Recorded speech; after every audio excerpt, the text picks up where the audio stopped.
ಹೂವಿನಹಳ್ಳಿ ತಾಲೂಕಿನ ಪ್ರಾಥಮಿಕ ಪ್ರೌಢ ಖಾಸಗಿ ಅನುದಾನಿತ ಅನುದಾನ ರಹಿತ ಮುರಾರ್ಜಿ ವಸತಿ ಶಾಲೆಗಳ ಎಲ್ಲ ದೈಹಿಕ ಶಿಕ್ಷಣ ಶಿಕ್ಷಕ ವೃತ್ತಿ ಬಾಂಧವರಿಗೆ ಈ ದಿನ ಸಭೆಯಲ್ಲಿ ದಿನಾಂಕಗಳ ನಿರ್ಧಾರ ಮತ್ತು ಕ್ರೀಡಾಕೂಟದ ಸಂಘಟನೆ ಸಂಬಂಧ ಚರ್ಚೆ ಮಾಡಲಾಗಿ ಮೊದಲನೇದಾಗಿ ಈ ಪರಿಷ್ಕೃತ ವೇಳಾಪಟ್ಟಿಯಂತೆ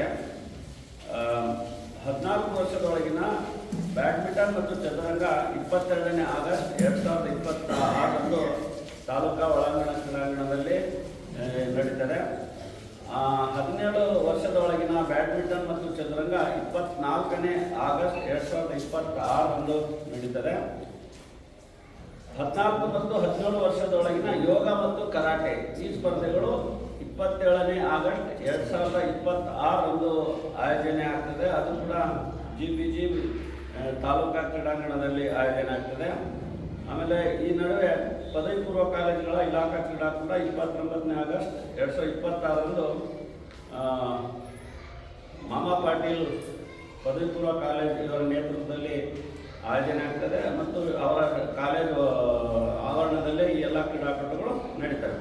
ಹಾಗೆ ಪ್ರೌಢಶಾಲಾ ವಿಭಾಗದ ಪ್ರಮುಖವಾಗಿ ಇಟಗಿ ವಲಯ ಮಟ್ಟದ ಕ್ರೀಡಾಕೂಟ, ಕ್ಲಸ್ಟರ್ ಮಟ್ಟದ ಕ್ರೀಡಾಕೂಟ 1 ಮತ್ತು 2 ಸೆಪ್ಟೆಂಬರ್ರಂದು ಆಯೋಜನೆ ತಾಲೂಕಾ ಕ್ರೀಡಾಂಗಣ ಹೂವಿನಹಡಗಲಿಯಲ್ಲಿ. ತದನಂತರ ನಾಗತಿ ಬಸಾಪುರ ಕ್ಲಸ್ಟರ್ನ 17 ವರ್ಷದ ಒಳಗಿನವರ ಕ್ರೀಡಾಕೂಟ 25 ಮತ್ತು 26ನೇ ಆಗಸ್ಟ್ ರಂದು ನಿಗದಿಯಾಗಿದೆ. ಹೂವಿನಹಡಗಲಿ ಪಟ್ಟಣ ಕ್ಲಸ್ಟರ್ನ 17 ವರ್ಷದ ಒಳಗಿನವರ ಕ್ರೀಡಾಕೂಟ 3 ಮತ್ತು 4ನೇ ಸೆಪ್ಟೆಂಬರ್ರಂದು ಆಯೋಜನೆ ದಿನಾಂಕ ಆಗಿದೆ. ತದನಂತರ ಪ್ರಾಥಮಿಕ ವಿಭಾಗದ 14 ವರ್ಷದ ಒಳಗಿನ ಕ್ಲಸ್ಟರ್ ಮಟ್ಟದ ಕ್ರೀಡಾಕೂಟಗಳು ಈ ರೀತಿಯಾಗಿ ದಿನಾಂಕ ನಿಗದಿಯಾಗಿದೆ. 8ನೇ ಸೆಪ್ಟೆಂಬರ್ ರಂದು ಹೊಳಲು ಮತ್ತು ಹಿರಡಗಲಿ ಕ್ಲಸ್ಟರ್ನ 2 ಕ್ಲಸ್ಟರ್ಗಳ ನಡುವೆ ಕ್ರೀಡಾಕೂಟ ದಿನಾಂಕ ನಿಗದಿಯಾಗಿದೆ. ತದನಂತರ 9ನೇ ತಾರೀಕಿಗೆ ಸೋಗಿ ಮತ್ತು ಹಗರ್ನೂರು ಕ್ಲಸ್ಟರ್ಗಳ ಕ್ರೀಡಾಕೂಟ. 10ನೇ ಸೆಪ್ಟೆಂಬರ್ ಇಟಗಿ ಮತ್ತು ಹಿರೇಮಲ್ಲಂಕೇರಿ ಕ್ರೀಡಾಕೂಟ. 11ರಂದು ಹಡಗಲಿ ಮತ್ತು ಗ್ರಾಮೀಣ ಕ್ಲಸ್ಟರ್ಗಳ ಕ್ರೀಡಾಕೂಟ. 15ನೇ ತಾರೀಕು ಮೈಲಾರ ಮತ್ತು ಕತ್ತೆಬೆನ್ನೂರು ಕ್ಲಸ್ಟರ್ ಮಟ್ಟದ ಕ್ರೀಡಾಕೂಟಗಳು. ಮತ್ತು ಕೊನೆಯದಾಗಿ 16ನೇ ಸೆಪ್ಟೆಂಬರ್ರಂದು ಬಸಾಪುರ ಮತ್ತು ಸೋವಿನಹಳ್ಳಿ ಕ್ಲಸ್ಟರ್ನ ಕ್ರೀಡಾಕೂಟ ದಿನಾಂಕ ನಿಗದಿ ಮಾಡಲಾಗಿದ್ದು, ಅದಾದ ನಂತರ ನಾವು ತಾಲೂಕಾ ಮಟ್ಟದ ಕ್ರೀಡಾಕೂಟಗಳು 18/9/2026ರಂದು ಪ್ರಾಥಮಿಕ ಮತ್ತು ಪ್ರೌಢಶಾಲೆಗಳ ಕಬಡ್ಡಿ ಮತ್ತು ಖೋ ಖೋ ತಾಲೂಕಾ ಮಟ್ಟದ ಕ್ರೀಡಾಕೂಟ ತಾಲೂಕಾ ಕ್ರೀಡಾಂಗಣದಲ್ಲಿ. 19/9/2026ರಂದು ಪ್ರಾಥಮಿಕ ಮತ್ತು ಪ್ರೌಢಶಾಲೆಗಳ ಬಾಲ್ ಬ್ಯಾಡ್ಮಿಂಟನ್ ಇದು GVR ಕಾಲೇಜ್ ಆವರಣದಲ್ಲಿ ನಡೀತದೆ. 21/9/2026ರಂದು ವಾಲಿಬಾಲ್ ಮತ್ತು ಥ್ರೋಬಾಲ್ ಇವು ತಾಲೂಕಾ ಕ್ರೀಡಾಂಗಣದಲ್ಲಿ ದಿನಾಂಕಗಳು ನಿಗದಿಯಾಗಿದ್ದು, ಇದು ತಮ್ಮೆಲ್ಲರ ಸರ್ವ ಸಮ್ಮತ ಒಪ್ಪಿಗೆಯೊಂದಿಗೆ ಈ ದಿನಾಂಕಗಳು ನಿಗದಿಯಾಗಿದ್ದಾವೆ.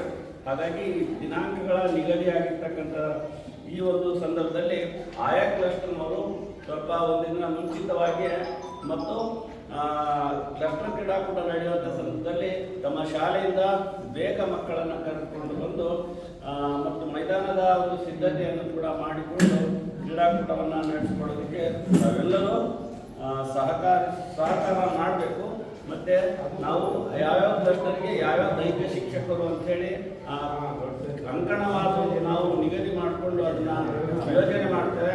ನಿಮಗೆ ನಿಯೋಜನೆ ಮಾಡಿರ್ತಕ್ಕಂಥ ಕ್ರೀಡಾಕೂಟವನ್ನು ತಾವು ಕ್ಲಸ್ಟರ್ನವರು ಅವರ ಮುಂದಾಳತ್ವದಲ್ಲಿ ಉಳಿದೆಲ್ಲ ದೈಹಿಕ ಶಿಕ್ಷಕರು ಸೇರಿ ಈ ವರ್ಷದ ಕ್ರೀಡಾಕೂಟವನ್ನು ನಾವು ಮತ್ತೆ ಯಶಸ್ವಿ ಮಾಡೋಣ.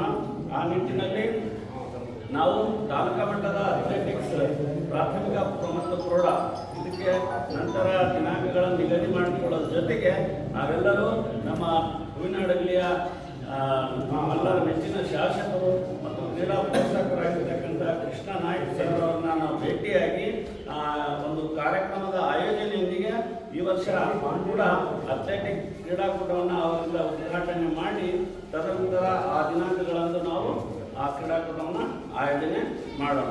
ಹೀಗಾಗಿ ಈ ವರ್ಷ ಕೂಡ ತಮ್ಮೆಲ್ಲರ ಪ್ರೋತ್ಸಾಹವನ್ನು ಮತ್ತು ಸಹಕಾರವನ್ನು ಬಯಸ್ತಾ ಈ ವರ್ಷದ ಕ್ರೀಡಾಕೂಟವನ್ನು ನಾವು ಯಶಸ್ವಿಯಾಗಿ ಮುಗಿಸುವುದರ ಜೊತೆಗೆ ಮುಂದೆ ಬರ್ತಕ್ಕಂಥ ಹಂತದಲ್ಲಿ ಕ್ರೀಡಾಕೂಟವನ್ನು ಇನ್ನೂ ಹೆಚ್ಚಿನ ಹಂತದಲ್ಲಿ ನಾವು ಸಂಘಟಿತ ರೂಪದಲ್ಲಿ ಆಯೋಜನೆ ಮಾಡೋದಕ್ಕೆ ನಿಮ್ಮೆಲ್ಲರ ಸಹಕಾರವನ್ನು ಬಯಸ್ತಾ ಏನಾದರೂ ಬದಲಾವಣೆ ಇದ್ದಲ್ಲಿ ಏನಾದರೂ ಮಾಹಿತಿ ಇದ್ದಲ್ಲಿ ನಾವು ತಮ್ಮ ಜೊತೆಗೆ ಸಂಪರ್ಕದಲ್ಲಿರ್ತೇವೆ. ಈಗ ID ಕಾರ್ಡ್ ಮೂವ್ ಮಾಡೋದ್ರ ಬಗ್ಗೆ ಆಗಿರ್ಬೋದು, ಮತ್ತು ಟೆಕ್ನಿಕಲ್ ಏನಾದ್ರು ಪ್ರಾಬ್ಲಮ್ ಇದ್ದರೆ ನಾವು ನೇರ ಬೆಂಗಳೂರಿನವ್ರ ಜೊತೆಗೆ ಸಂಪರ್ಕಿಸಿ ಅದನ್ನು ನಾವು ನಿವಾರಣೆ ಮಾಡುವಂಥ ಪ್ರಯತ್ನ ಮಾಡೋಣ. ನೀವು ಇವತ್ತಿನಿಂದಲೇ ನಿಮ್ಮ ID ಕಾರ್ಡ್ಗಳನ್ನು ಮೂವ್ ಮಾಡೋದಕ್ಕೆ ತಾಲೂಕಾ ಶಾಲಾ ಹಂತದಲ್ಲಿ ನೀವು ಅದನ್ನು ಮೂವ್ ಮಾಡೋದಕ್ಕೆ ಮುಂದಾಗಲಿ. ನಾವು ಈ ದಿನ ಓಪನ್ ಮಾಡ್ತೀವಿ ಅಂತ ಹೇಳಿದ್ದಾರೆ, ಹಾಗಾಗಿ ಇವತ್ತಿಂದನೇ ಕಾರ್ಯರೂಪಕ್ಕೆ ಒಳಪಡಿಸ್ಕೊಂಡು ಈಗಾಗಲೇ ಬಹುತೇಕ ಎಲ್ಲರೂ ಮಾಡಿರ್ಬೋದು ಅಂತ ಹೇಳಿ ನಾನು ಅಂದ್ಕೊಂಡಿದ್ದೀನಿ. ಕಡ್ಡಾಯವಾಗಿ ಈ ಥರ ಒಂದು ಮೂವ್ ಮಾಡೋದ್ರಿಂದ ನಮಗೆ ಮುಂದಿನ ಹಂತದಲ್ಲಿ ಸರಳವಾಗಿ ಕ್ರೀಡಾಕೂಟ ಆಯೋಜನೆ ಆಗೋದಕ್ಕೆ ಸಾಧ್ಯ ಆಗ್ತದೆ. ಪ್ರೌಢ ವಿಭಾಗದಲ್ಲಿದ್ದ ಚೆಸ್ ಮತ್ತು ಇದು